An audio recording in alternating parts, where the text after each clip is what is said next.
Assalamualaikum warahmatullahi wabarakatuh. Saya Ayukita Lestari, NIM 2020 153 1295, kelas 2 MPIA. Di sini saya akan menjelaskan materi tentang pandangan Islam terhadap filsafat, mata kuliah filsafat umum. Ahmad Fuad Al-Ahwawi menyatakan dalam kitabnya bahwa filsafat itu adalah sesuatu yang terletak di antara ilmu pengetahuan dan agama. Karena di satu sisi ia mengandung permasalahan-permasalahan yang tidak dapat diketahui dan dipahami sebelum orang memperoleh keyakinan, dan ia menyerupai ilmu pengetahuan. Di sisi lain karena ia merupakan hasil akal pikiran manusia. Selanjutnya, dalam hubungan antara akal, filsafat, dan syariat atau agama, Ibnu Taimiyah menegaskan bahwa hubungan antara akal dan syariat adalah hubungan pengetahuan. Bisa jadi akal mengetahui syariat dan bisa jadi tidak, bukan untuk menetapkan adanya syariat atau tidak adanya. Bahkan Ibnu Taimiyah pernah menyatakan bahwa filsafat itu haram dengan alasan jika seorang filsuf yang tidak kuat akidahnya dapat menyesatkan.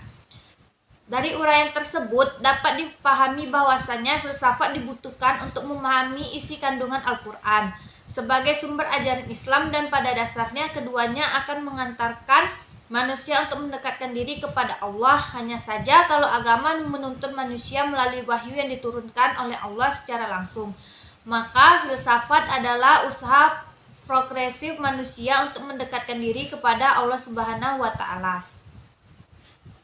Filsafat agama adalah filsafat yang membuat agama menjadi objek pemikirannya. Berbeda dengan ilmu-ilmu deskriptif, filsafat agama mendekati agama secara menyuruh. Filsafat agama mengembangkan logika, teori pengetahuan, dan metafisika agama. Filsafat agama dapat dijalankan oleh orang-orang beragama sendiri yang ingin memahami dengan lebih mendalami arti, makna, dan segi-segi hakiki agama-agama. Masalah-masalah yang dipertanyakan antara lain hubungan antara Allah, dunia, dan manusia, antara akal, budi, dan wahyu, pengetahuan dan iman, baik dan jahat, a priori dan religius, paham-paham seperti mitos dan lambang, dan akhirnya cara-cara untuk membuktikan kerasionalan iman kepada Allah serta masalah teodise. Ada juga filsafat agama yang reduktif, atau mau mengembalikan agama kepada salah satu kebutuhan manusia dengan kehilangan unsur transendensi. Yang kedua, kritis, yaitu mau menunjukkan agama sebagai bentuk penyelewengan dan kemunduran. Dan yang ketiga, anti agama, atau mau menunjukkan bahwa agama adalah tipuan belaka. Filsafat Islam merupakan filsafat yang seluruh cendekianya adalah muslim. Ada sejumlah perbedaan besar antara filsafat Islam dengan filsafat lain. Pertama, meski semula filsuf-filsuf muslim klasik menggali kembali karya filsafat Yunani, terutama Aristoteles dan Plotinus, namun kemudian menyesuaikannya dengan aliran ajaran Islam. Yang kedua, Islam adalah agama tauhid. Maka bila dalam filsafat lain masih mencari Tuhan, dalam filsafat Islam justru Tuhan sudah ditemukan. Para ulama yang menganggap filsafat sebagai ilmu sesat adalah para ulama Arab Saudi dan seluruh ulama di dunia ini yang beraliran Salafi atau Wahabi atau Ahlus Sunnah wal Jamaah.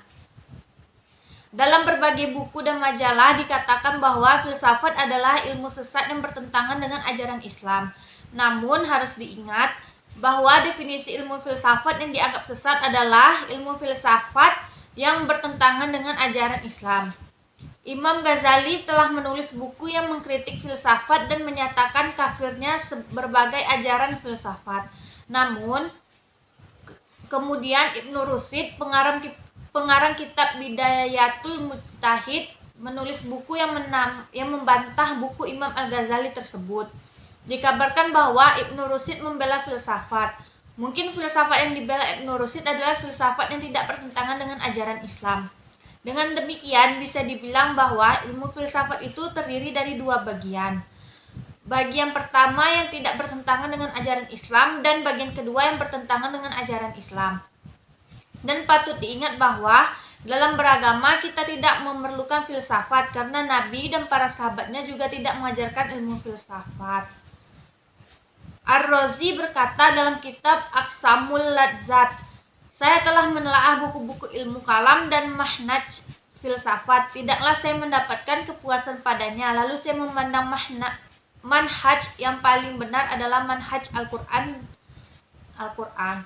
Ibnu Hamid Al-Ghazali pernah berkata di awal kitabnya Al-Ihya, jika kamu bertanya mengapa dalam pembagian ilmu tidak disebutkan ilmu kalam dan filsafat, dan mohon dijelaskan apakah keduanya itu tercela atau terpuji, maka ketahuilah hasil yang dimiliki ilmu kalam dalam pembatasan dalil-dalil yang bermanfaat telah dimiliki oleh Al-Quran dan hadis.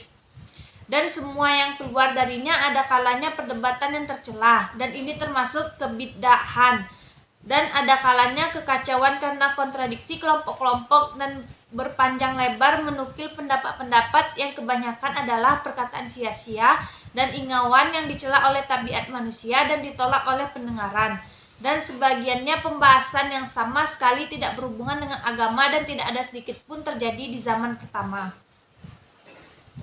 Oleh karena itu, pada tempatnya kalau agama dan ajaran Islam sebaik-baiknya dan seluas-luasnya. Sangat banyak ayat Al-Quran yang memerintahkan manusia menggunakan akalnya untuk berpikir, memikirkan alam semesta, memikirkan diri sendiri, memikirkan penata atau lembaga-lembaga sosial, dan sebagainya, dengan tujuan agar perjalanan hidup di dunia dapat ditempuh setepat-tepatnya sesuai dengan kedudukan manusia sebagai makhluk ciptaan Allah yang akan kembali kepadanya, serta memetik hasil tanaman amal perbuatan sendiri di dunia, baik sebagai abdi maupun sebagai khalifahnya di bumi. Sesungguhnya, pada hakikatnya, umat Islam telah berfilsafat sejak mereka menggunakan penalaran rasional dalam memahami agama dan ajaran Islam.